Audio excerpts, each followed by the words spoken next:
এই শহরে সকালের মিষ্টি রোদটা গায়ে লাগানোর অনুভূতি আমি আগে বুঝি। তবে এসবের ক্রেডিটটা শুধু একজনেরই দিতে হয়, যাকে এক নজর দেখার জন্য সময় প্রায় 1 ঘন্টা আগে আমি দোকানে চলে আসি।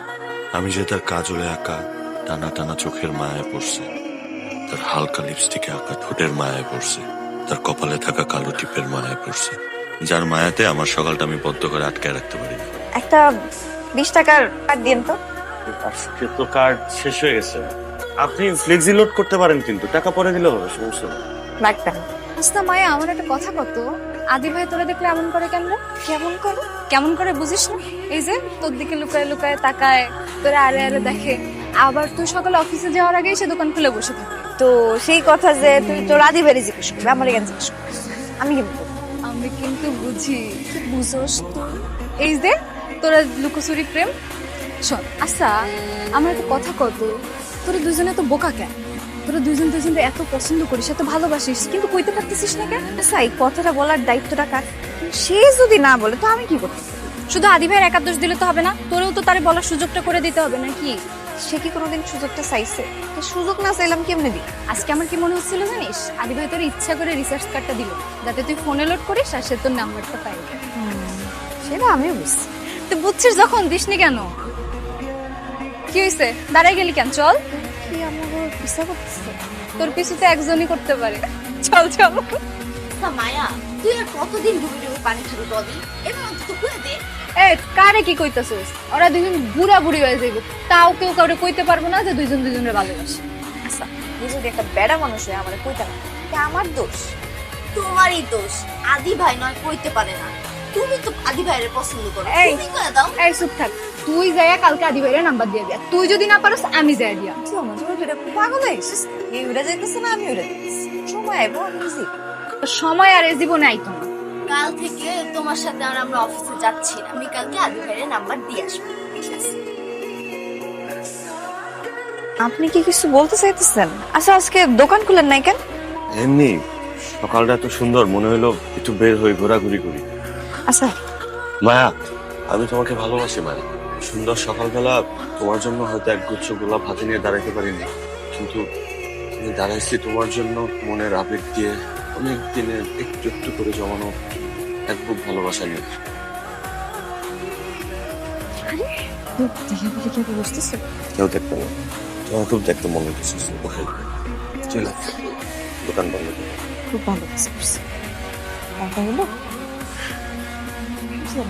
তার জন্য মানে তোমার জন্য। সত্যি?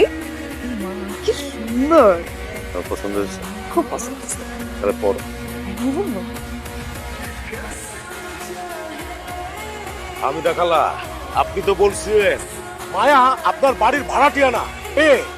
আপনার মেয়ে যে এই এলাকার মধ্যে, কলোনির মধ্যে নোংরামু কইরা বেড়ায়, এখন আপনি কন এইটার কি করা উচিত? বিশ্বাস করেন, আমরা কোনো দোষ করি না, আমরা দুজন দুজনকে ভালোবাসি। ভাই, আপনি যদি কিছু না করেন তাহলে এলাকায় কিন্তু আরো অনেক কিছু হবে। আমাদের নিয়ে যদি আপনাদের এত সমস্যা থাকে, আমি মায়াকে আজকে বিয়ে করতে রাজি আছি। আপনারা কাজী রাখার ব্যবস্থা করুন। দাদি যেহেতু বলতেছে ও বিয়ে শাদী করবে, তো এটার পরে আর কোনো কথা থাকে না। দুজনেরই বয়স হয়েছে, দেশের যে প্রচলিত আইন আছে সেটা তো এই বিচার করার ক্ষমতা কারণে। আপনারা এত বড় একটা সিদ্ধান্ত নিতেছেন, আমার দুইটা কথা না শুনেই। আমি হাদিরে বিয়ে করতে পারবো না। আমি ওরে কোনো ভালো ভালোবাসি না। ও আমার ডিস্টার্ব। আজকেও যখন অফিসে যাইতেছিলাম, আমার রাস্তা আটকাইছে। আর তখন যখন আমি তার সাথে কথা বলছিলাম, তখন লোকজন এসে আমার করে দেখা ভুল করছে। আদি, মায়ের কথার সঙ্গে তো তোমার কথাবার্তা কিছু মেলে না, তাহলে এখন তুমি বলো কারটা বিশ্বাস করবো? ভুল আসলে আমারই হয়েছে, ওর কোনো দোষ নাই। যা বিচার করার আমার করেন, সেটা আর আমাকে দেন। দেখো আদি, আমরা এই কলোনিতে কোনোদিনও কোনো অন্যায়ের কখনো প্রশ্রয় দেই নাই, কোনোদিন দিবও না। তোমারে আমরা এই কলোনির খুব শান্ত শিষ্ট নম্র ভদ্র একটা ছেলে হিসেবে জানতাম, কিন্তু তুমি সেটার মর্যাদা রাখতে পারো না। সুতরাং চাই যে সকাল হওয়ার আগেই তুমি কলোনি ছেড়ে যাও। বিচার এখানে শেষ।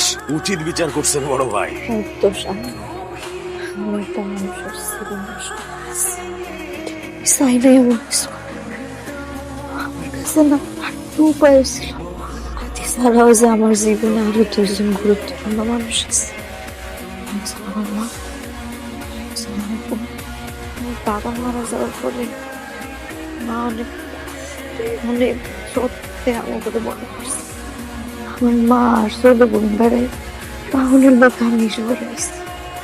আমার মা যদি কোনো জানত তখন না একটা কাজ করছি, আমার মনে হয় আমার মুখ দেওয়ার আগেই মরেছে।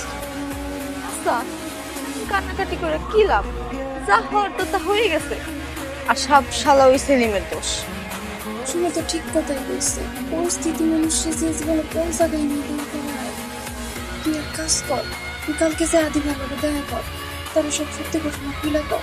মায়া আমার ভেতরের সমস্ত স্বপ্নগুলো ভেঙে চুরে চুরমার করে দিল। হয়তো আমি কিছু ভুল স্বপ্ন বলেছিলাম। মায়া, আদি কোথায় জানেন? আমি অনেক খুঁজতেছি কিন্তু কোথাও পাই না। আর আপনাদের বাসার ঠিকানাটাও না আমি জানি না। আমাকে তো আরেকটা চিনি ছিলেন। কি ব্যাপার, আপনি কিছু বলতেছেন না, দাঁড়ায় আছেন, চলেন না। আমি জানি না তুমি কেন এমনটা করলা। তোমার প্রতি আমার কোনো অভিযোগ নেই। তুমি যেদিন আমার জীবনে আসলা সেদিন থেকে আমি তোমার নিয়ে আলাদা একটা পৃথিবী করছিলাম নিজের মন। অনেক ইচ্ছা ছিল তোমার নিয়ে সেই পৃথিবীটারে সুন্দর করে সাজাবো, যেখানে থাকবে না অন্য কোনো কিছুর অস্তিত্ব। ইচ্ছা ছিল সেই পৃথিবীতে তোমার বুকে মাথা রেখে কাটাই দেবো সহস্র বছর। ইচ্ছা ছিল তোমার চোখে চোখ রেখা ভালোবাসার রঙে রাঙাবো এই পৃথিবীটা। কিন্তু আজ আমার ইচ্ছাটা যে হেরে গেল। হেরে গেছি আমি। ভালো থাকো তুমি।